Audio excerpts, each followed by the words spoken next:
Welcome, everybody. Happy Monday. Welcome to a special edition of the Saratoga podcast. It's our special school board election edition. Welcome, Adam, and welcome, Dan. Do we have to do school board election edition?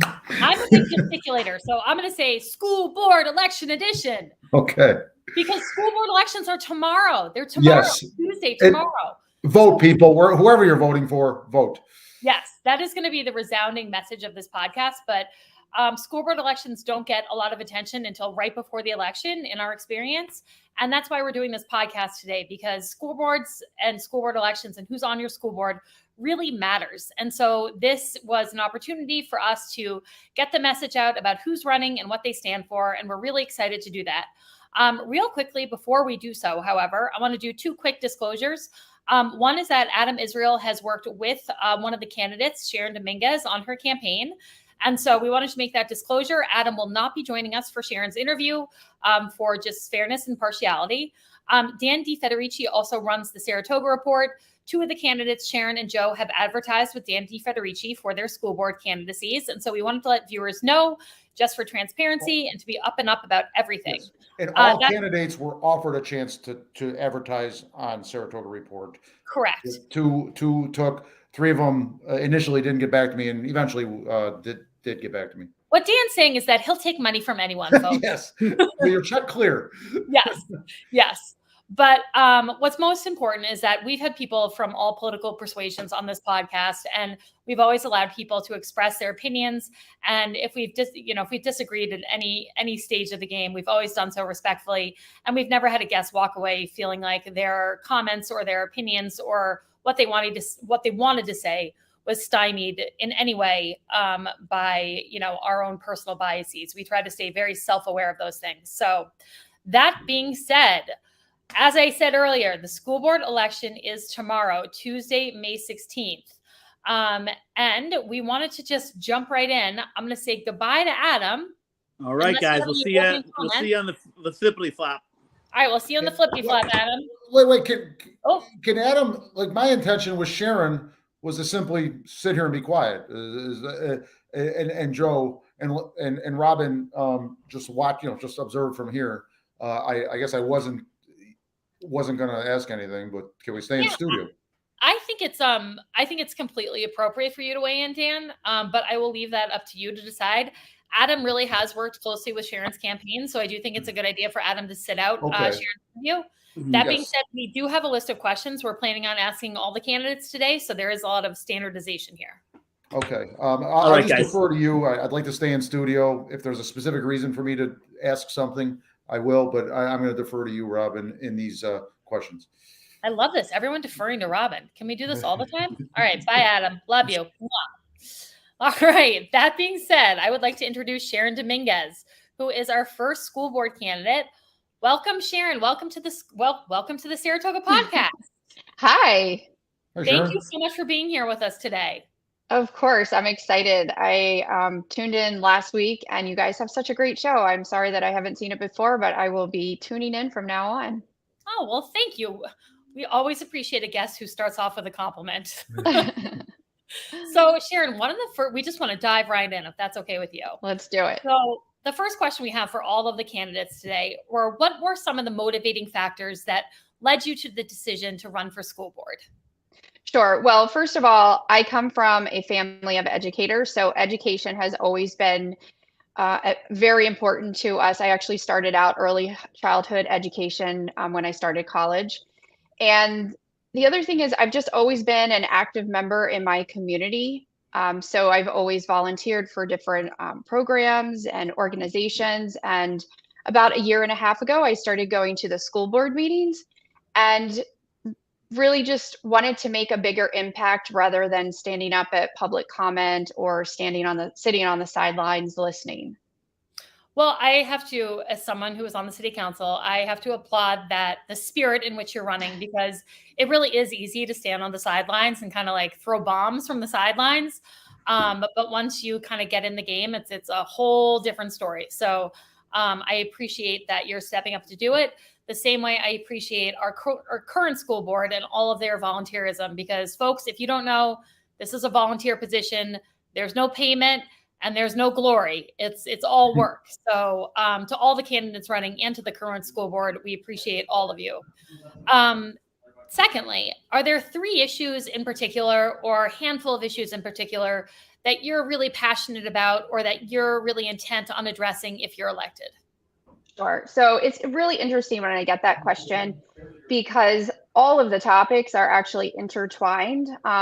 What seems to be the hot topic, and I think it's important to listen to the people that you're representing. And as I go out into the public and I'm talking to different parents and teachers, or they're reaching out to me, their number one issue is school safety. And if any of you have been following along, that has, for the last year, has really been the highlight of what's been going on with the school board. And so last year we had Uvalde, and then in the fall we actually had a insurance audit that was done on the school, the entire district, all 8 campuses. Along there was a list of things that they had recommended. Along with that list was 2 additional SROs to cover our 6 elementary school campuses. And so it was just very interesting to me that our insurance auditor had signaled or identified that this is a deficit that we need to fill.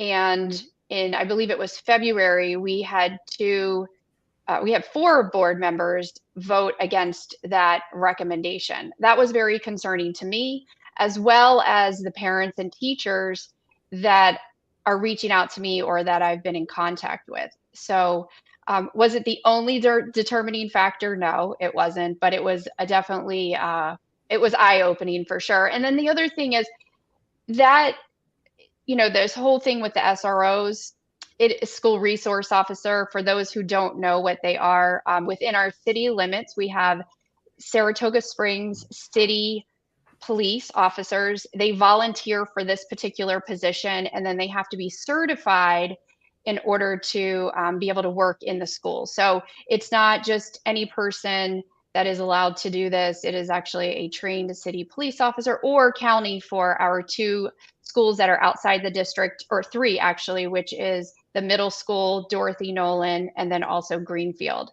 So these people want to work with our kids. They enjoy working with our kids, and they have to be trained to work in a school setting. I don't know if that was the, sorry, I kind of got off on that one thing. Sorry. Real quick, can I ask you just one comment? Because I actually have followed the school safety debate very closely.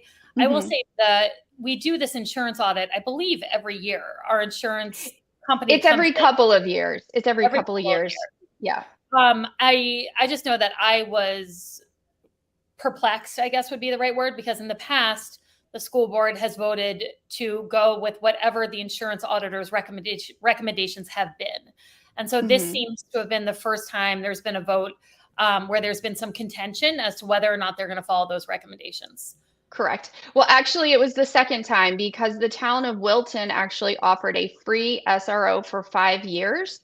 They were going to pay for the SRO for Dorothy Nolan. And for whatever reason, these individuals also voted against that that gift, if you will.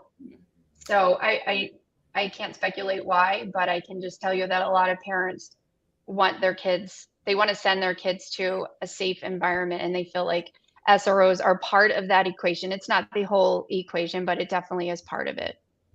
If I could jump in, Robin, and I said I wasn't going to, but because I'm a retired state trooper and I have young children, this issue is sort of near and dear to my heart. I just want to ask Sharon or you, Robin, to clarify for the viewers that yes, God forbid, there's an SRO is an armed police officer, and God forbid if there's the horrific things happen, he or she is especially trained to do the best they can to repel such a horrific attack. However, 99.9% of what an SRO does is before that and beyond that. It's a day-to-day positive environment for the students. And if one of you could just explain to the viewers on what an SRO does beyond just protecting the students. So you know what? I actually, Sharon, I don't want to cut you off. I actually do want to get into that, Dan, but we have so many questions for Sharon. Okay. If you don't mind, I want to get into that later in our conversations with Adam. And I think because we've gone over with viewers, I think what our SROs do, and I think we can hit that a little later, but I have so many things I want to ask each candidate. Do you mind if we continue to move on with those questions? Yeah, that's fine. Let's just note that. Let's put a footnote there that there's much more there to an SRO. Well, absolutely. I'm gonna actually link that to the next topic, which is mental health. So SROs working as a community member within our school system can really help with mental health issues. It is not just for, yes, we have teachers and we have counselors, but SROs also really help with, not all kids want to go see a counselor, right? That stigma, we still have that stigma.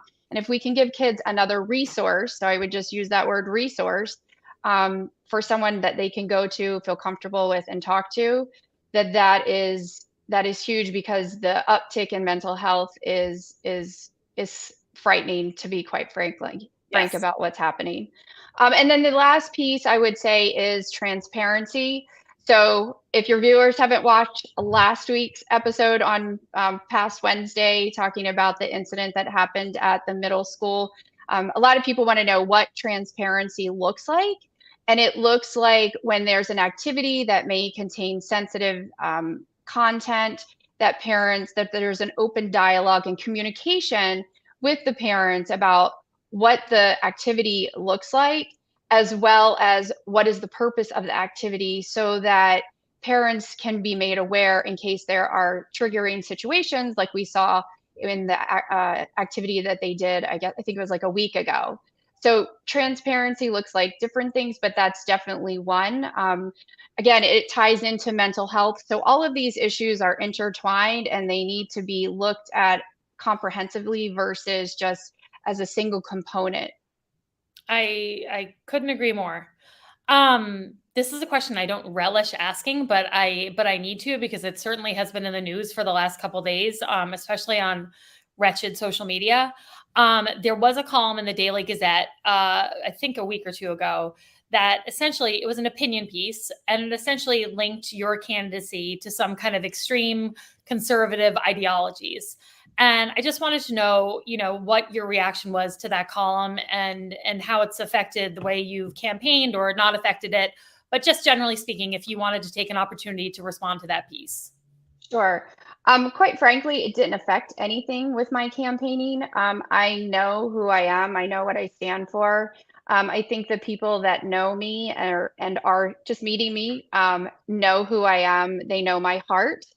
So it's unfortunate that our media has become so politically polarized. I think that was evident in the piece itself. And what I really would encourage our media to do is to find out from each of the candidates what they stand for, and how they help, or how they see themselves fitting into the board and making a positive impact for our students, our parents, and teachers and staff. Speaking of politicalization, I know that 3 of the candidates running went to the Democratic City Committee to ask for $1,000 to help pay for their mailers and campaign literature.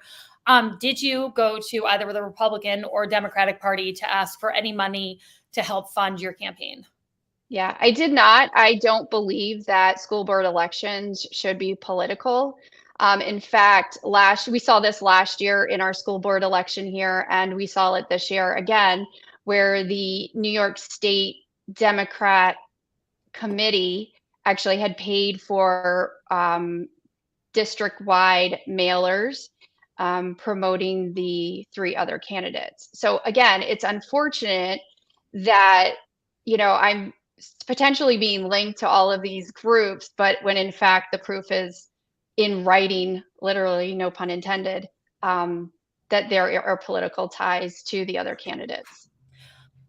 On a lighter note, have there been any kind of just like, I know this is such a unique and challenging and sometimes overwhelming experience to go from just being a parent to kind of throwing yourself into a race like this.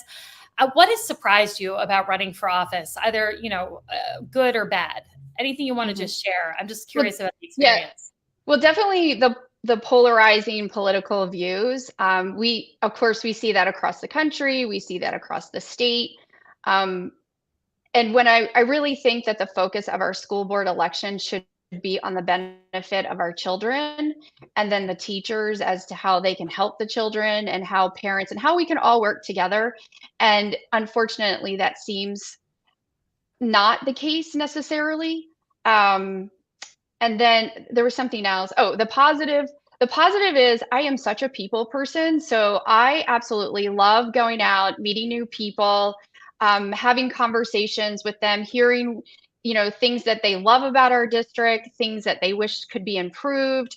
And then there's always it's a small world. So there's always some connection that I know someone that they know, or, we used to be connected through whatever. So just really getting out and meeting people in our district, and knowing what's important to them is, and making new friends and seeing old friends too. So yeah. Awesome. I'm going to jump in with a very generic question here, and you could probably, I'm not going to ask you to answer for all 4 other candidates, but I bet you, to everybody's credit, I think they work hard in these elections, exhausting, all 5 of you. And I would guess your answer here is going to be representative to roughly to just all the other candidates. How many doors would you estimate you knocked on during this campaign? I don't know, hundreds, at least hundreds. It's exhausting. It's exhausting. It's a lot of work, for sure. I will just say I have a whole new appreciation for anyone, no matter where they stand on any positions. It is grueling, and it's a lot of work, but I think that's what we want, right? We want dedicated people who are going to actually put the time in, do the work, because hopefully we know that then when they earn that seat, that they're going to continue that dedication and that motivation. I have one more slightly tough question for you, and I hope you don't mind my asking this, but I've heard you talk a lot about your support for teachers, and I've heard you talk about, wanting to allow teachers to get back to the fundamentals of why they became teachers, which is being in the classroom and educating our children. But I did see that the teachers union did not endorse you. It endorsed 3 other candidates.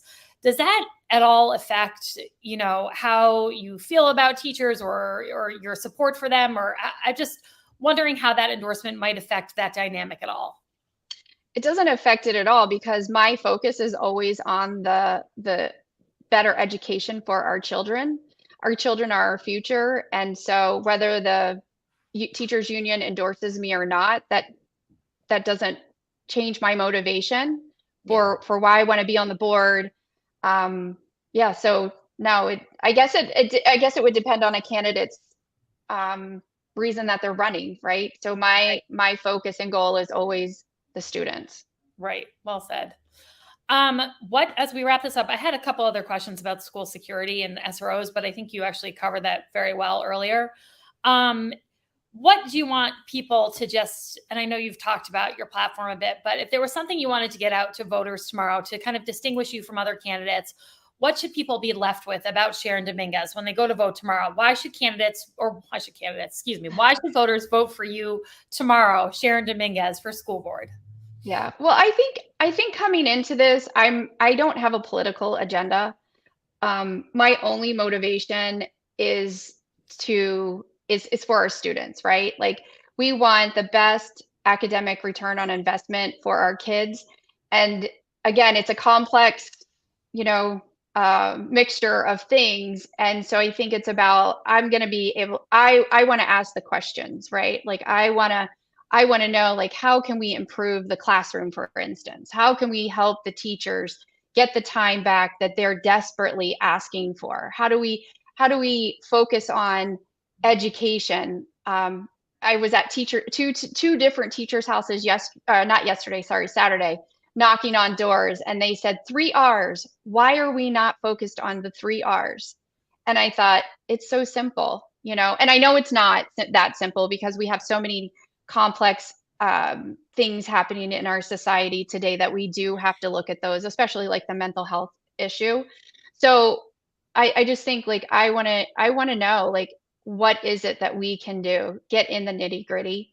I don't want to micromanage, but I do think that there is a disconnect between what's happening in the classroom for our kids and and where we would like to go. And I don't know where that disconnect is because I'm kind of viewing this from the outside. Well, we have 2 comments here, both from Mark Crockett, who says, Mark Crockett, time for some new people and ideas on the board. And also, every vote counts. I quite agree. Every vote counts. Well, thank you, Sharon. Unless there's anything else to add, I want to thank you so much for your time today. And thank you so much for coming on the podcast. We wish all of the candidates the best of luck tomorrow. And just, again, appreciate your coming on and sharing, about your candidacy and what you stand for. And so voters can be informed tomorrow when they go vote. Awesome. Thanks for coming in. Thank you. Thank you. I'm going to add Adam back in. Adam, you back? I'm back. All right. Your name is not Sharon, however. I need to change that. There we go. Hey, I need to interject something here. I don't know that we said this at the beginning. We invited all 5 candidates to come on this podcast. 3 of them declined, and 2 of them accepted. So everyone knows. I'll maybe a little bit later. I did have a brief conversation on the phone with one of the candidates that declined, and I told her I would not reveal the details of our conversation because it was a good, and I promised her it would be off the record. But maybe I'll touch on it later. Just that I'll say it now. It was Angie Amica, and we agreed to have coffee after this is all over. And I think that's a good sign for all the political dynamics in town here. People meeting for coffee or drinks to discuss issues here, I think is a positive development. We should not be going to our corners. I appreciate her calling me back and so forth. So I just want to acknowledge that. Yeah. So basically what we're going to do is we're going to go through the interviews with the candidates that we have, and then we're going to talk about the candidates who chose not to come on. We're not going to talk about why they didn't come on and so on and so forth, but we're going to try to give people a little snapshot of their candidacies, and then, and then we'll weigh in with our own, personal whatnots. But we have Joe Sabanos, and I want to make sure I'm saying his name correctly, standing by. And so I'm going to bring him on in. Joe, how are you? How are you? Good. Yeah, Joe, did I pronounce your last name correctly? No one does. That's quite all right, though. I can give it a whirl. I don't even know if I'm pronouncing it properly. I've never confirmed with my ancestors. We call it Sabanos. Sabanos. Thank you so much. Yeah, if you know anything about me, I'll say it wrong 35 times. I'm very good at mispronouncing people's names. So he's the master of mispronunciation. It's quite humorous, actually. But anyway, that aside, welcome to the Saratoga podcast. We're so happy to have you on.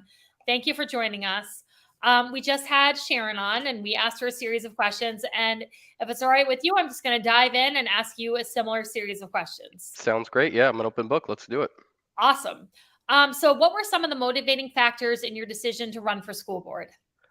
I would say in no specific order, but I would say the one thing that perked my ears up to even start following the school board meetings and even getting a little inkling of what's going on here is of course the fact that I do have a daughter who will be entering the district, but more specifically that this concept of the school resource officers was so contentious.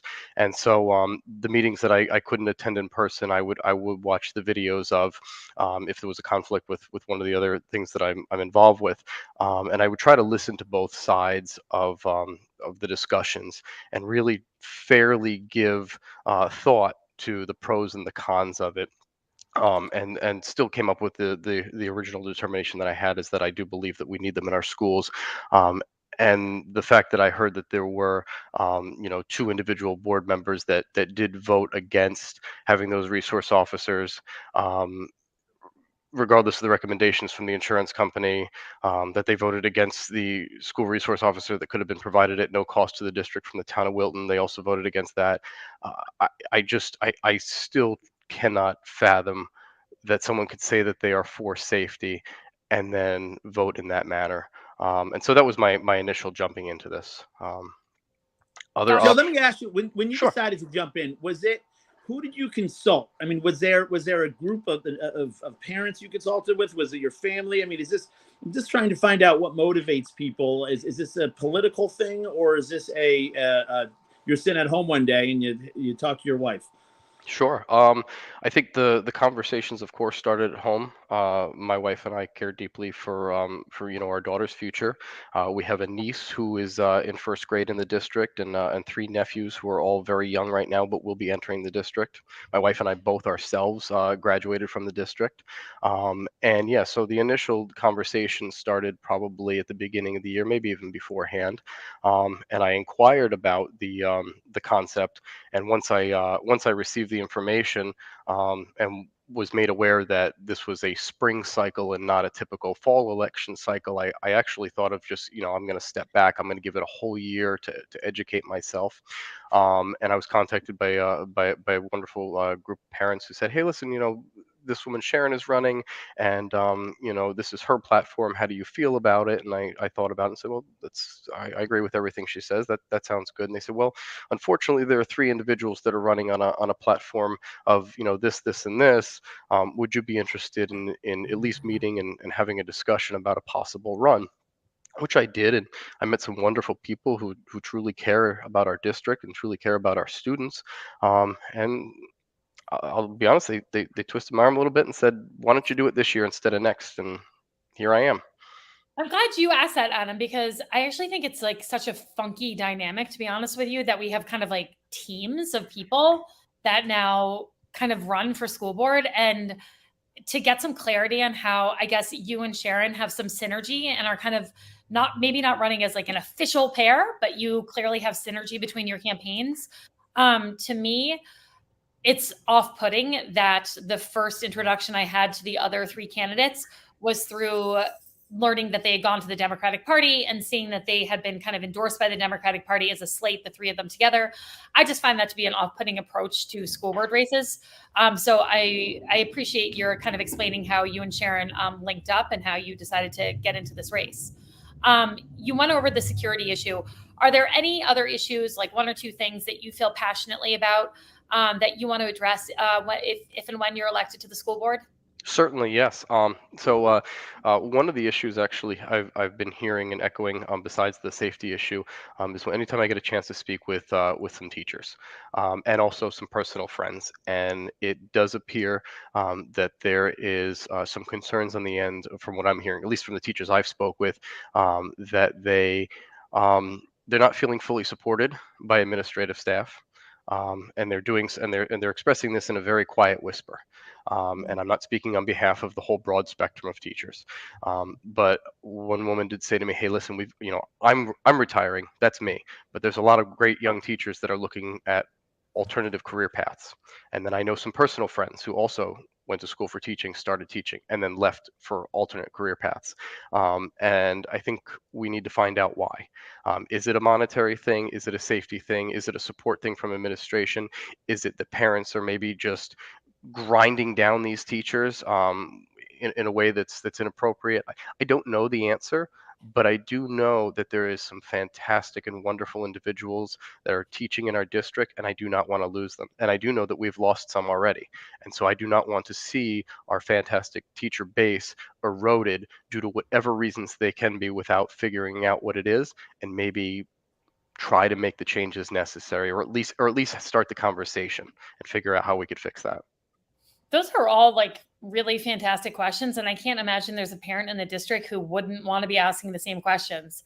And not to insert myself here, but I also, I was listening to a school board meeting a couple of weeks or months ago, and I was hearing the Latin teacher was retiring. And because I believe it was she, was the only person who taught Latin, the Latin program was then basically going to be eliminated because they only had one person teaching it and this person was leaving. So there can be some serious repercussions to people, when teachers are choosing to go elsewhere, choosing a different career path, et cetera, et cetera. But at any rate, let me continue here. Dan teaches pig Latin, so we'll just throw that out there. I took Latin for 2 years. It's very valuable. Actually, I did too. I didn't. It was never offered in my school, and I regret that. Well, I mean, Dan, look at us now. Look at us now. Yeah. You really missed out. So speaking of, actually, we weren't really speaking of it. We were speaking of it with Sharon, but I think it's an important thing to clarify. I mentioned it earlier. There have been candidates who have gone to the Democratic Committee and sought out $1,000 for their campaign materials. And I just want to clarify for our viewers, whether or not you've approached any political parties or organizations to help fund your campaign. I'll make it really simple. I have not asked anybody for any money. Literally, there you go. There's the answer. I have received one check from one person who was a parent for $100. That's it. And I put that towards the purchase of the signs, in which I funded myself, and that's it. There's the story of my finance for the campaign. Well, it's kind of boring. No, that keeps it very, very, very simple. That keeps it very, very simple. So in running for this position and throwing yourself into something like a school board race, were there things that you were surprised by, either good or bad, as you've been doing this? Absolutely. I've been delighted on some of the wonderful people that I've met and gotten to know, and to see the passion that a lot of people in this community have for our students, and also for our teachers. I think that's been really excellent. I've also been delighted on those who are informed and do know what's going on. And then I've also been surprised on how many people seem to be misinformed. And I don't want to overly speculate on where they're receiving misinformation from, but it does appear that some people either are led to believe certain things about our district or about the candidate specifically, and they start to formulate their opinions and of course ultimately their decision on who to vote for.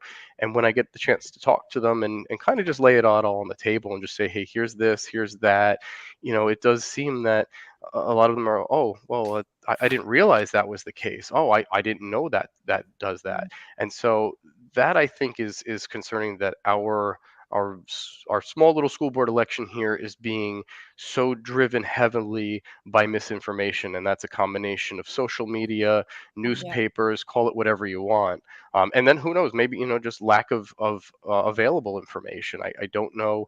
I don't really know too much about the other candidates, and I won't say anything bad about them because I don't know much about them besides their voting record, and some of the things they say they stand for, but it all seems to me hard to make a decision.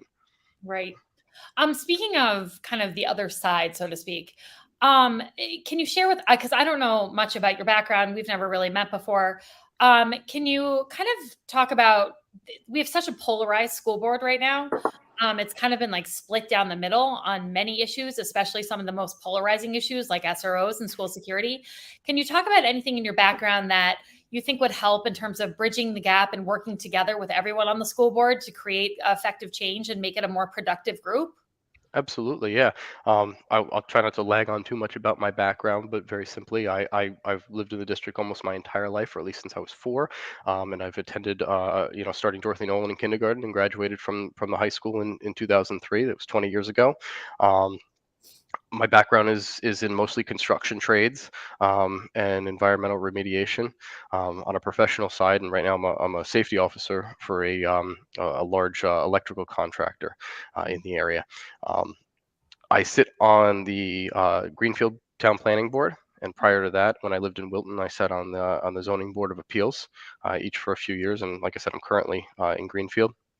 Um, I think that one of the things that I could bring to this board is the ability to try very hard to not just listen, but to be considerate of all sides of an equation, and come in without any preconceived notions, any personal agenda, and really work towards bringing the board to a sense of community.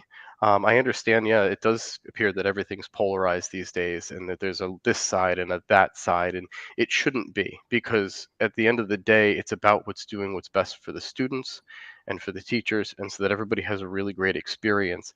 That shouldn't be contentious, and the fact that it is, I find to be, it saddens me that people are pushing it into a this side or that side type thing. It should never go down that road.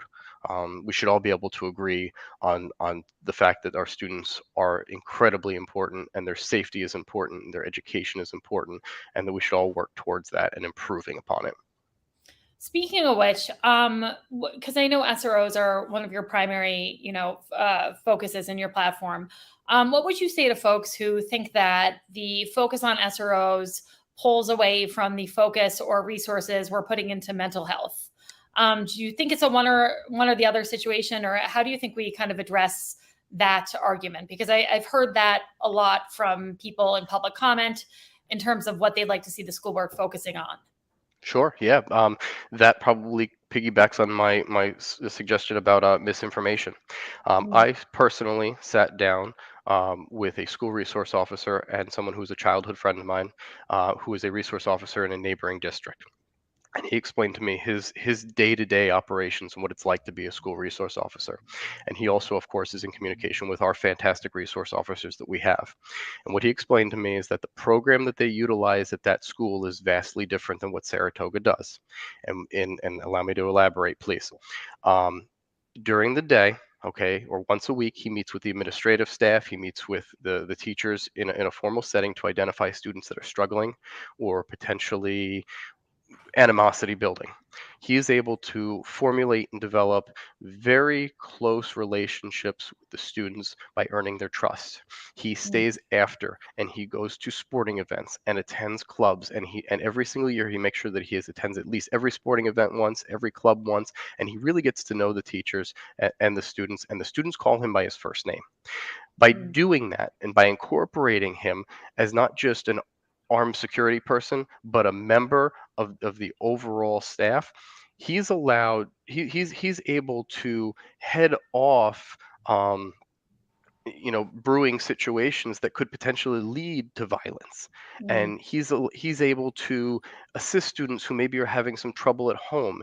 So yes, mental health is there and we need help for it, but he plays an integral role in that, where some students may not feel that they want to go to a guidance counselor. So, and what he explained to me is Saratoga is not utilizing their resource officers to that extent. They're just simply putting them there. Every once in a while, they'll let them go into the classroom, talk with the kids, etc. But they're not fully using them to their capabilities that they have. And I would be pushing to elaborate on our resource officer program so that we can be having them play an even more important role in our students' day-to-day activities. Joe, let me jump in with a quick question, because I was at the debates, and at the debates you talked about, and I don't want to misquote you here, but something about being there for the little guy or the downtrodden kid. Can you expand on that? What you were talking about? Certainly, absolutely, yeah. I mean, I did mention at the debate that I failed a couple classes myself personally, and I had some serious struggles in school.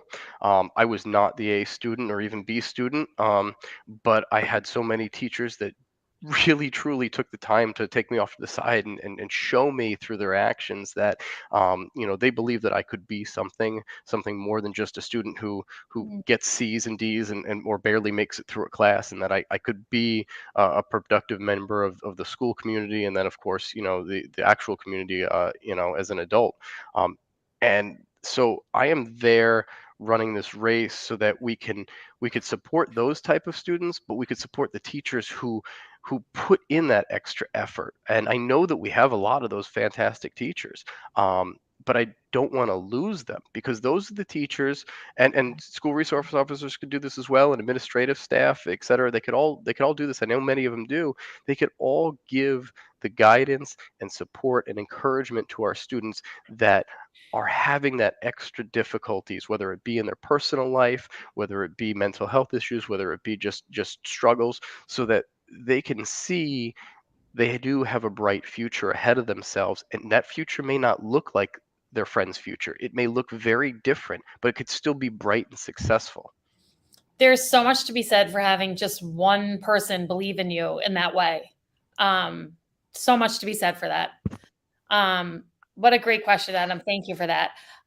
Joe, before we wrap you up, I just want to ask if is there one thing that you want to get out to voters before tomorrow's election that you want people to know about you that distinguishes you from the other candidates, or that you'd like people to know before we kind of wrap up here about you as a candidate before they go vote tomorrow? Certainly, yeah. You know, I think that a board should be a really good cross section of a community. I can't say that I know the specific ins and outs of every board member, but I do know who I am. I am the person that, like I said, had struggles in schools. I am the person that works in the construction industry and puts on a hard hat. I am the person that comes home every day and just tries to, get everything done, whether it be, make dinner and then cut the lawn and then, make it off to soccer practice. That's me. That's the representation that I would like to bring, is just the dad who loves my daughter and wants all the students to be able to have an awesome experience the way that I did when I went to school right here. And I think that that's incredibly important. And I encourage everyone to take the time in whatever way possible to learn about all the candidates in whatever formats that they can. Like I said, I had it hard. I'm having a hard time figuring out what some of the other candidates are really about. Um, I don't really know what some of their platforms are, but figure it out. Try to find out if they represent you as an individual, and if you believe they do, then that's fine. But find out who really represents you, and make that important decision. And please participate. That's all I ask is everyone please do their best and participate with a good educated vote. Well, Joe, I'm going to tell you, you have a fan in Mark Crockett who says Joe and Sharon will represent the students and their parents. So thank you, Mark, for your comments. Thank you, Joe, so much for coming on today. We really appreciate your time. We appreciate the fact that you're running for this position. We know how much work it is. We know what a sacrifice it is just to be running. So we thank you for that, and we wish you the best of luck tomorrow. Thanks for having me. It was nice meeting everyone. Take care. Thank you so much, Joe. Bye. All right, folks, we have our next guest coming up. Are you ready? Wow, guess that rapid fire here. I know, Let's bring him in, but I think there's a big disclaimer here. Oh, yes, I will make the disclaimer. Well, I'm going to bring him on and make the disclaimer. Benjamin Glover, are you with us? Hi, Robin. How are you? I'm great. Thanks for having me on. You're welcome. Thank you for coming on. So first, I just want to say, before anything else, Benjamin Glover is a minor and he is in high school. And I just wanted to preface this interview by letting people know that I did speak to his parents and he does have permission to join us on the podcast today. And Benjamin, I hope that I did not mean for that to embarrass you. I just wanted to. Oh, absolutely not. I completely understand. Yes, important disclaimer for our viewers because I want them to know that we are being very responsible in how we produce this podcast. So, yeah, I want to point out real quick too, Ben. How it's very impressive. I think these are lessons that our students should be learning. Being involved in local politics, getting involved, learning about the issues, and I think this is a great thing you're doing, and I think this will lead you to great things. So, welcome Thanks, to the Adam. show. Yeah, I appreciate it. I concur. You look sharp. I've met you a number of times before. I'm impressed with you. Good for you. Yes. Thank you, Adam. The reason we have Benjamin on today is because, well, a couple of reasons, but primarily he has a podcast called Saratoga Talks. And we have been noticing for a couple of weeks now that he's been paying very close attention to the school board race. And as a student at the Saratoga Springs City High School, we just thought, it was really impressive that he was following the school board race to the extent he was following it. He was getting interviews, he was going to forums, but also we just thought that the student perspective here couldn't be more important. Mm-hmm. And so we wanted to start off by asking Benjamin, what's it like as a student just to watch these campaigns and this election kind of evolve? What's it been like on your end? I think it's been interesting learning about the candidates as somebody who's involved, but it's been disheartening seeing how uninterested people are in my high school in school board elections, especially considering how important they are. It's literally their educational experience as they're going through it are decided by these people. And I think that, if we had more public information that was more available to these high school kids, then they could inform their parents better and they can inform themselves because they're going to be adults in a few years. So they're going to have to know what they believe and who aligns with their beliefs and how to choose their elected officials. And I think this is a great opportunity, and I wish that it had more attention, honestly. I totally agree with you in that, we have to bring information to where people are, right? Like we can't expect students to come out and go to necessarily a League of Women Voters forum and watch. Yeah, it's 2.5 hours. I mean, right. It was not, exactly. But an enthralling 2.5 hours. Yeah. So would you say that? Dan, are you being serious? Yeah, no, I'm kidding. All right. I was gonna say, I think this is all debates in this city there's just not a lot of substance in these things, and I understand why people don't want to take stances, but there's no practical. All right, this is what we're going to do and why. But I digress. Well, let's first of all say there's a big difference between a forum and a debate. A forum is just question, answer. A debate, you can actually do a little sparring. Right. You can mix it up a little bit. Yeah. But for school board elections, it's straight up forums. Anyhow. In all fairness, in this city, it does get balanced out at City Hall. Yeah. Plenty of action there. True. So Benjamin, would you say that like well, if you had to, I know this is just like I'm totally guessing here, but if you had to guess, what percentage of the population of the high school, of the kids, do you think are even aware that the school board election is happening? Like my friends and maybe the kids of the board members. Oh, God. Like 0.1%. Nobody, it's treated less important than the student council election, because at least the student council election has people that they know. So unless it's your parent or your parent's a teacher at the high school, maybe, because the teachers care about the board elections. As far as I can see, I've spoke to a few teachers of mine about the school board elections, and they are far more interested than the kids are. Right. Interesting. It's unfortunate. Yeah. So I know that there is like a student representative that usually goes to the school board, and there's a couple of them. Yeah, I think there's 2. Yeah. Yeah, and they go and they kind of give updates as to what's going on at the elementary schools or the high school. It's fairly kind of, I mean, they do a good job. They just give like kind of a little recap. But I'm wondering if there are any issues that go on in the high school that students kind of aren't making the connection, that the issues that they're concerned about could be addressed by the school board as a group. And if maybe they're not making that connection. Well, a lot of people, I've talked to a couple of my friends about this, because when I started doing the podcast and covering the school board election, I got a lot of questions about what exactly I was talking about. It seems like even the basic organizational structure of a school district is not very well comprehended. So when I say school board election, surprising amount of students think I'm talking about the student council elections and aren't know. Like a lot of the kids that I've talked to believe that when they talk about the highest body, they talk about the superintendent or the principal. They don't realize that there's a board above them, because there's no exposure to that. And there's certainly exceptions, people in participation in government class and people who are older, seniors and juniors generally know more. But freshmen, it's rough. I have to say that doesn't surprise me in a sense, because I would guess that if you polled like the adults in Saratoga Springs, a lot of people couldn't articulate to you exactly what the purpose is of the school board and how it functions within the school district. Yep. But it's a shame, because when it comes to things, and I want to ask you more specifically about a couple issues in a bit, but when it comes to things like vaping or fights in school or school security, like these are all issues that come before the school board. Or, academics, like when Latin was, being eliminated because this teacher was retiring and there were students who were really upset about it. Like all these issues are actually issues that come before the school board. And it's a shame that we can't kind of do a better job making that connection so student opinion and voices could be better represented. Yep.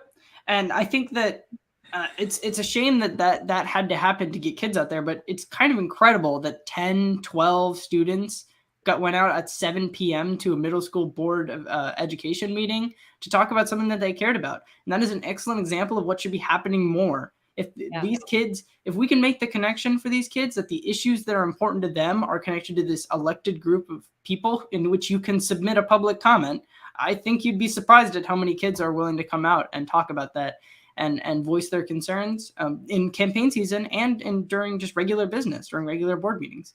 And that would be, I think, really awesome. So speaking of issues, what is your sense of the security issue and the issue of SROs being in schools? Is this something that's talked about? Is this something that kids are concerned about? Kind of what's your read?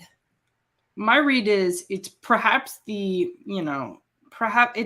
think the issue that is the most important in school board elections that is the least important in the day-to-day of kids. When we talk about the dialogue, Officer Barrett is just kind of he's excellent person. He's there all the time. He's part of the school. He's like the teacher. It's like if they talked about removing a teacher or a counselor or the attendance lady. Like so there's no controversy. So it's not. A lot of kids probably don't know that the SRO program is in jeopardy, and a lot of the kids don't understand the SRO issue fully, and a lot of the adults don't seem to either. So there's no controversy around it the way that there's not a huge amount of controversy. I would say there's far more controversy about how we would deal with vaping and issues of diversity and inclusion.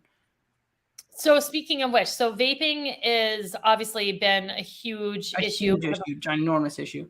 Yeah. And yeah. Describe the amount of vaping that goes on in the school to kind of. There are points where you enter the bathroom and it feels like you're walking into a club in which the amount of smoke and it's because it's, some are odorless and smokeless, but some aren't. So, often we have issues where it's, I mean, you can smell it, you can see it, you cough. It's like, it's an obvious enough issue where it's not just the kids who vape. It's everybody who wants to go to the bathroom, Or, and can I ask a stupid question? I'm sorry to interrupt. Yeah. Do you think this is mostly people like vaping like pot, or is this like tobacco? Sometimes it's nicotine. A lot of vapes are laced with other things. So sometimes the kids don't know. That is another concerning issue, is that sometimes it's difficult. Sometimes the kids aren't sure whether or not the vape is laced or if it isn't laced, which can be a serious issue, especially considering some of these vapes are dangerous and contain harmful chemicals. I mean, all of them contain harmful chemicals, but some of them are far more harmful than others. Yeah. So it's a prevailing issue that is being dealt with in I would say almost, I don't know. The only anti-vaping efforts I've seen is I got an email from the principal like 3 months ago that they installed vape detectors, and there's signs outside the bathrooms. And that just doesn't feel like enough, especially for a school district with a like $100 and something million budget. They can't afford more than a couple signs and an email. Yeah, that actually seems this is like wonderful feedback, but that's actually pretty freaking embarrassing. Yes. So, Robin, if I could jump in on that. Yeah, please do. Someone my age, and I'm old, I was in school 40 years ago. Occasionally you get a smoker in the bathroom smoking a cigarette, occasionally, but they just didn't tolerate that. So it's sort of shocking to me, and I've heard this before, so I'm not shocked today, but I was shocked a couple years ago when I first heard how pervasive it was. It's shocking to me that they can't stop this or won't stop this. What is, maybe you don't know, and I get that, but what does your gut tell you as to why it's not being stopped? I think it's a combination of a normalization and a misunderstanding of why people vape. I think a lot of people have this vision of vaping as smoking where it's a gateway to more harmful behavior, and it's a reaction to, a bad home life or other issues that are more systemic like that.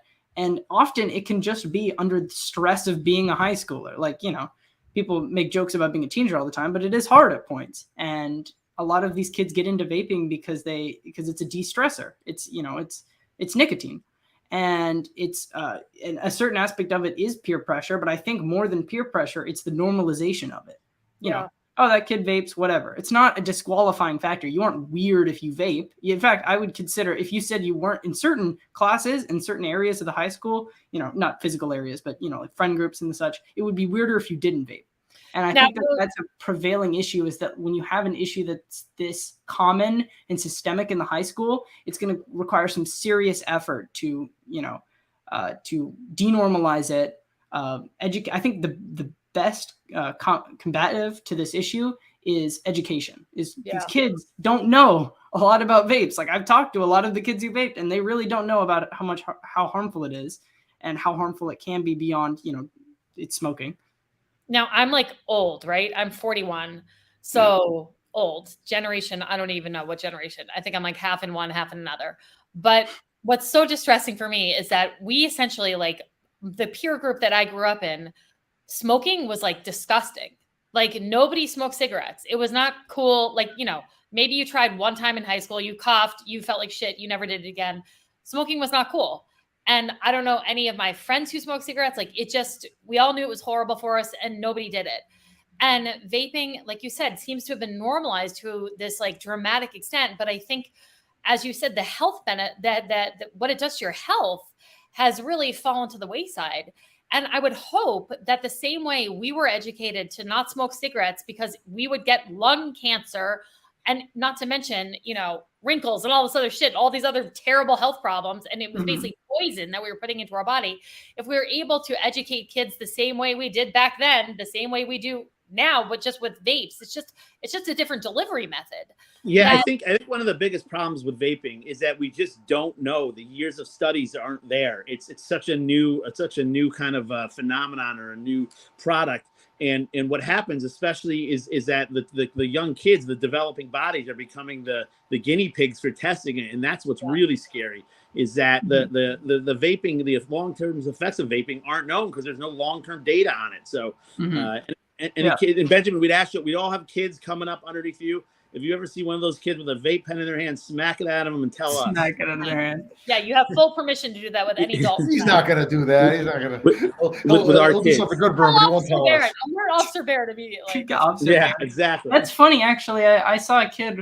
Officer Barrett and I frequently chat at school because I'm hanging around the public safety department, let's say, and I see him often when I'm at the public safety department, let's say. And so I see him at school a lot, and we often talk. And one of the kids who I don't know, junior, senior or something, walked up to Officer Barrett and said, "Hey, look in this bathroom. There's, in this bathroom, some kids vaping or whatever." And like an ROTC guy, a lot of Army stuff. And Officer Barrett walked away and presumed he went to go investigate it. I never heard anything about it. I went to class, but it does happen. I mean, kids report it, but also there is the risk of being outed if you do report it. I mean, that is the ultimate. Again, that's the thing, is it builds off this normalization. If it's normal to vape, if you report somebody for vaping, it's like and all these other people are worried that they're going to be the next one reported, so they all want to out this one dude. I mean, that's how these trends don't die. I also wanted to hit on another issue you brought up, which was diversity, equity, inclusion, and issues of race. Can you talk to us about how much of an issue that is right now in the high school? Because it sounds like it's at the forefront of people's minds. I mean, obviously social media has accelerated it a lot, and the unique school district we live in, we are not a very diverse community. That's just the reality of our community. Yep. And at the high school, that it seems as if the school administration, and I'm not saying they are, it seems to most high schoolers that the school administration is almost hilariously out of touch with how bullying occurs. We had an anti-bullying assembly recently, and I won't say the person, obviously, because I don't want to out them, but one of the people who was speaking at the anti-bullying assembly was a known bully who had harassed and done all these terrible things to all of these, kids. Been reported many times, nothing happened. But the point is if the school administration doesn't throw up flags at a bully speaking about, he was, a thing that happened, and then they, that wasn't recognized. And it compounded with the fact that there was no, African-American or non-Caucasian members who spoke at that anti-bullying assembly. Considering racism and xenophobia is a serious issue at high school, we need at least one diverse voice who will come up there and say, "Hey, this happened to me. This is how it happens. This is why it shouldn't happen." And they had an all-white panel? Incredible. I don't know if it was all white, but there was no African-American members. Well, and let me. I'm going to pull Dan Federici here and just restate what you stated, just because I think it's very powerful. You're saying that there was, on the anti-bullying task force, there was a known bully speaking. There was a known bully. It was run through the NCBI program, I think. I think it was. Yes, I'm familiar with the NCBI program. I think it was like an NCBI assembly thing, and I've been to one of their meetings before. I wonder if that's part of the. Maybe it's part of their diversity policy is to get bullies in there too. They're. Oh God. Adam. Adam is joking. Adam is joking. Adam is joking. Wait, other kind of sensitive question is some of the bullying or a lot of the bullying, does it have to do around issues of race? Like, are people being bullied? Absolutely. It has to do with issues of race, issues of sexual orientation, gender. I mean, height, age, physical description, background, everything. I mean, it's high school. And a certain aspect of it is like there will always be bullies in high school, but we can certainly go to efforts to minimize that, especially considering we're living in an age where these bullies' voices have been amplified by the use of social media and online presence. We need to combat it. And this is not the way. This is, if anything, encouraging the bullies. Hey, if you bully, you'll get up on the anti-bullying assembly and get to talk about how hard your life is bullying people. Do we know at what age you have to be to run for the Board of Election, Benjamin? Because education. It's you have to be. that was a joke saying you really have a. Oh, I see. Thank you. I didn't get that. 18. A few more years. 18. Public officers law. Or you Well, can I ask just him. Go ahead, Dan. I'm sorry. So and you'll formulate this question better. You're probably about to get to it, but are we going to talk to him about his interviews on Toga Talks? Because I think those are his podcast is remarkable. I just had one quick follow-up observation about what he was just talking about in bullying. It's, we are such a predominantly white community, and that's not, for everyone living here right now, it's not any one person's fault, right? That it's a predominantly white community. But it would seem to me that especially at the high school, where we have our Black population, our Hispanic population, our Asian population, our Jewish population are much smaller in comparison to the largely white community, that we would be particularly sensitive to issues of bullying around race or religion or sexual orientation in particular. And so it just makes me really upset to hear that this is going on and the school district isn't reacting in a more proactive, effective way, rather than in emails or, a bullying assembly with a bullshit panel. Yeah, I would like to point out about the bullying assembly before I move on quickly that Principal Sal told a very powerful and moving story about her past experiences with xenophobia in the high school as the principal. And I want to point that out, that it's not all bad, and that the school administration has made some, good, amazing strides. And I think there's some awesome programs. NCBI is one of them. I've been to one of their meetings. They're an excellent resource for mental health education. I was there and I learned things that I didn't know, and I consider myself pretty educated in that specific field. But I would like to point out that I think it's an issue where if there's a couple small flaws in how the school administration does it, it can be catastrophic for the entire program, because that's all the kids will focus on. I guarantee you. And I guess what I'm trying to say is, it sounds like the students are trying to do the right thing. It sounds like we need some more grown-up participation to make things really coalesce. I think the administration needs to step up, and I think the administration needs to talk to the kids. I think I'm sure Principal Sal has done this at some point, but and the other school administration officials, I would encourage them to go to one of the NCBI meetings, sit down with those kids and ask them, how do we fix this? Because those kids have good ideas. I've talked to a couple of them. A couple of them are my friends. They're smart. People who want to help people. Speaking of talking to students, you have a podcast called Toga Talks. I do.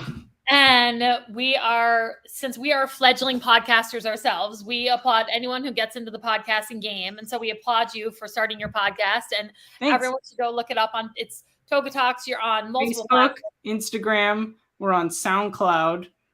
We are on YouTube. We're on YouTube. We are on YouTube. Go check us out on YouTube. And if you follow us on our Facebook or Instagram page, we also have occasional posts regarding endorsements, news. We're coming to the end of the school board election cycle, but approximately in a couple days, we start our primary coverage. So we're covering Chris Mathieson v. Ron Kim in the Democratic primary, June 26th, 7th? 27th, yes. 27th, thanks. So follow us there. We're pretty awesome. So can you share with us some of the interviews that you've done for the school board election on Toga Talks? So on Toga Talks, I have reached out to every candidate. And after a meeting, or a couple, small annoyances in person, as well as a couple reminders via text, I've received a response from every candidate. Tony Crackler, Anjanetta Mecca, and Beth Fogarty Braxton all declined my invitation, respectfully. And Joe Sabanos and Sharon Dominguez jumped on the first message that I had saying, hey, when are you available? Here's when I'm available. Let's meet. And I conducted 2 interviews with Joe Sabanos and Sharon Dominguez. So I have to say, just my personal opinion here, when, we just talked about the importance of listening to students. My personal opinion here is that it's extremely disappointing to me to hear that any school board candidate would not take the opportunity to go on a podcast that's hosted by a student at the high school and take that opportunity to talk about their candidacy for school board. It's extremely disappointing for me to hear that, just as on a personal note. Yeah, I think it was unfortunate, and I wasn't insulted. It is obviously their decision if they want to come on or not. Right. But I felt it was a disservice to the voters, where they had an opportunity to be informed about these candidates' opinions, and that was, declined. It's and Benjamin, policy.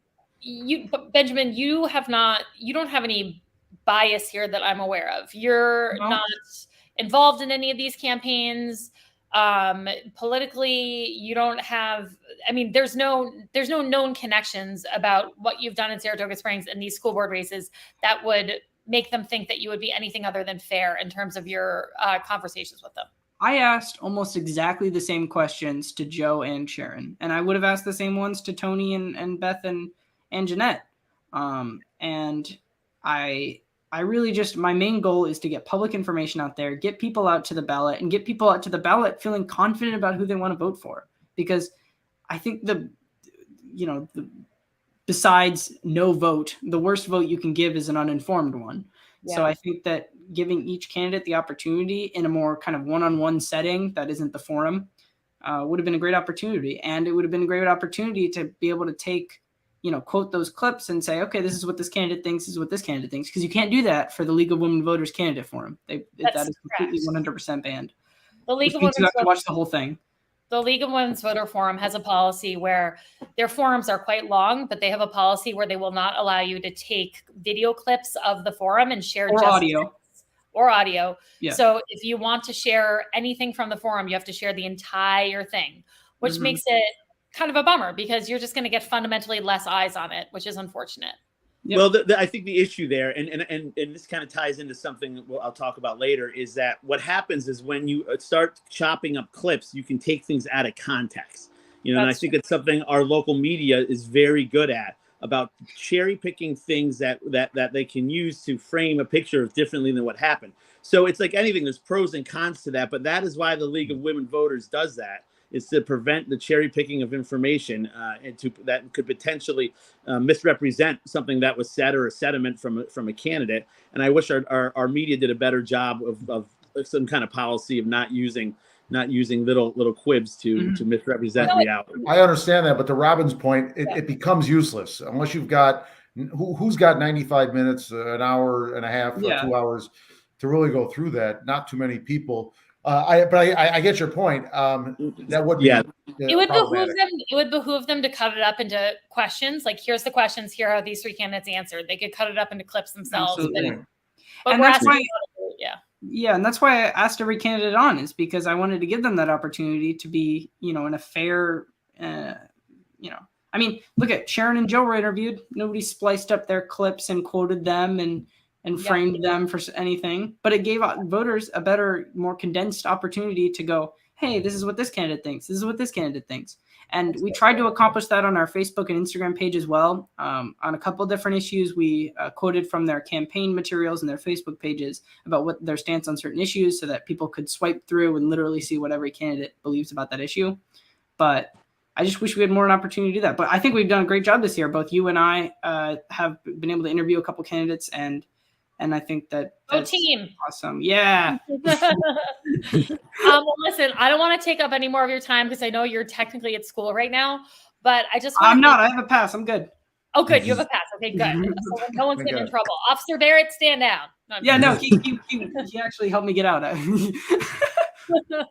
Well, I just want to say, generally speaking, I mean, it's been fantastic to have you on, and fantastic. I mean, so great.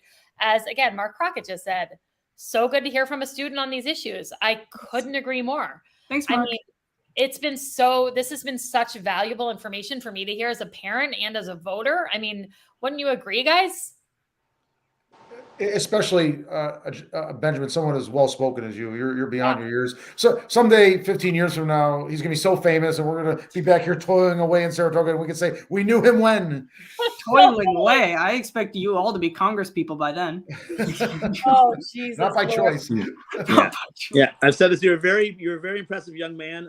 Keep Thank up your passion for politics and civics, because it's really, there's a big void of leadership in our overall country right now for people who want to see good things, not just push their own policies. So thanks.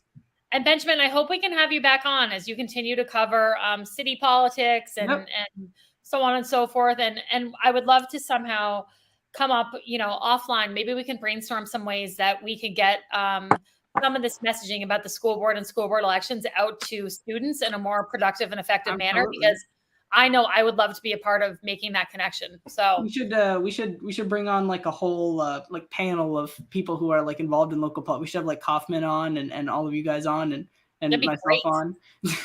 I would love that. The problem we're finding is that people with views that tend to be to the left don't like to come on programs and talk openly about it. I mean, like we said, we've invited a lot of people to this show. Well, actually, that's wrong. That's not true. That's not really true. We actually have a lot of progressive Democrats on the show. You're right. You're right. I'm a Democrat.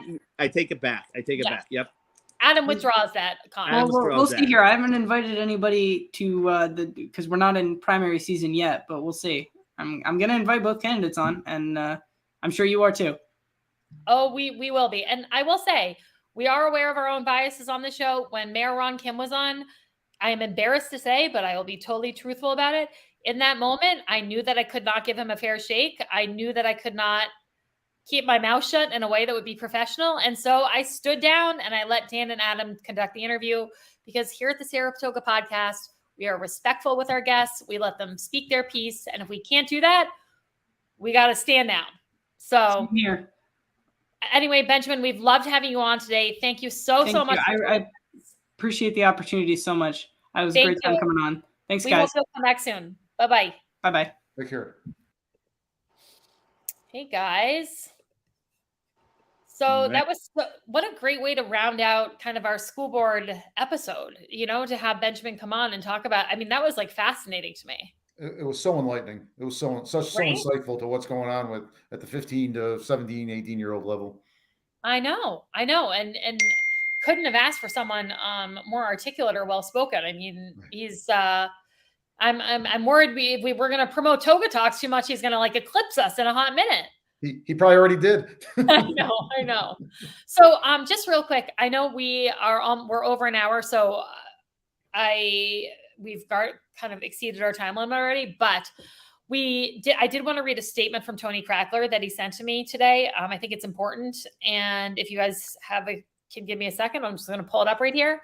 I asked him, he declined to come on. He did, but I did ask him if he wanted to kind of add anything to our podcast today. And he sent me this. He said, the only thing I think it's important to add is that despite my saying repeatedly in public, at board meetings and at the League of Women Voters Night, in Facebook posts and in the recent TU article, that now that we have 4 SROs under contract, I will be voting to renew those contracts this summer when they are presented to us for renewal. I have voted 3 times to support our original SROs, and I voted once to not expand the number from 2 to 4. But now that they're in, they're in. Sharon, Joe, and surrogates are openly telling people that I will be voting to eliminate all SROs from the school once the next contracts come up for renewal. That is simply not true. Being against doubling the SRO number is neither anti-cop nor is it anti-SRO as part of our district-wide safety plan. So I just thought it was important to read that statement so people are clear on Tony's position. He sent it to me. That's word for word exactly what he wrote. And so I just wanted to make sure that got out there for voters before they go vote tomorrow. And in fairness to Miss Amika and Fogarty Braxton, they declined. They both cited they had scheduling conflicts due to travel. Just so I neglected to say that earlier. Robin the skeptic is going to throw shade on that because I'm just saying, I know Joe was traveling today for work. He managed to come on. This is like Zoom. We send you a link. You can hop on like wherever you are. We've had Adam on from Ukraine, literally in the middle of a war zone. School board elections are tomorrow. I'll throw a little shade too in the fact of, we heard these school board candidates talk about with this insurance adjuster or this insurance recommendations that they would follow the guidelines of the insurance and they would, vote for school SROs if the insurance company made that recommendation. The insurance company did make that recommendation and they did still vote against SROs. So again, there's a little skepticism of mine about the true support of SROs. Fair enough. I just want to be clear that they didn't verbally or written flat out decline. Correct. I mean, Tony did, but the other 2 did not. Okay. But I will say, for a democracy to function, you need to have access to information. And that's really what we try to provide here. So it's unfortunate they didn't take the opportunity. I think it's probably a strategy that may be very successful for them, though. They package themselves together and they're doing things in lockstep, and maybe that's a successful strategy. I don't know. I just personally think it's antithetical to elections and democracy, but that's just my opinion. And at least on Toga Talk, they should have gone on Toga Talk. That is There's no excuse for that. That is total bullshit. I'm sorry. If a student asks you to be on his podcast to talk about your school board candidacy, you say yes. You say yes. That was crap. I'm using bad language now. Apologies to any student watching. Don't use my language. All right, guys, I'm going to wrap it up unless you have anything else to say. I think we can skip cheers and jeers for this week and save it for Wednesday. Sounds good. No, we'll come back to, tomorrow. You can go to your local, whatever, if you have a child in the district, or if you did, whatever school they would go to, that's where you go to vote. It's important to vote. Tell your friends to watch this show if they haven't, if they're wondering about the positions of the candidates. And I guess we'll see you. We're still going to do our show Wednesday, right, guys? Yes, we are going to do a show Wednesday. Are we going to say really quick who we're voting for here? For school board? I have no problem. Yeah, go ahead. I have no problem. All right, go for it. Adam and Dan, who are you guys voting for tomorrow? Dan, go ahead. I am going to bullet vote for Joe Sabanos. Did I say his name correctly? And Sharon Dominguez. I did do some research for the spot. I read everybody's website and so forth. And I just think they're the two best candidates. Adam? I'm going to surprise a little bit people here that I am actually not going to bullet vote, and I'll explain why. I'm going to vote for Joe and Sharon, obviously, because SROs are very important to me, and school safety is one of the most important things. But I'm going to throw in a vote for Miss Beth Fogarty Braxton, and I'll give you a couple of reasons. One, her mother was my teacher, my elementary school teacher, who I have just very, very fond memories of her mother. And I went to the debate. I thought Miss Fogarty Braxton had a very calm and competent demeanor. And I think that we need new blood on the school board. Anjanetta and Tony have been on there a while. And I mean, nowhere do you point to kind of real tangible things that's been accomplished while they've been there. So I'd like to see some new blood. So I'm voting for new blood for school board. Adam, I feel like you're maybe in my brain and it's freaking me out a little bit. So I also am supporting Sharon and Joe. I have the utmost respect for Tony and Angie. I've been watching them on the school board, but there has just been this like deadlock on the school board for the last couple of years because we've had essentially the same group of people. And so I also think we need some new blood and we need some new ideas. SROs are also very important to me. And so that's why I'm voting for Sharon and Joe. But I also am giving some consideration to Beth for two reasons. One, I had 3 people show up knocking on my door whose opinions I all respect. And they sat down with me and talked through a lot of what Beth stands for. And I was able to ask them a lot of questions about Beth. And I felt really comfortable with her candidacy, but also for the reasons that Adam mentioned. I think we need new voices and new faces on that board. So I'm not entirely dead set if I'm voting for 2 or voting for 3, but if I'm voting for 3, it would include Beth. And so that's where I'm at. And by the way, Adam, your answer left Benjamin shocked.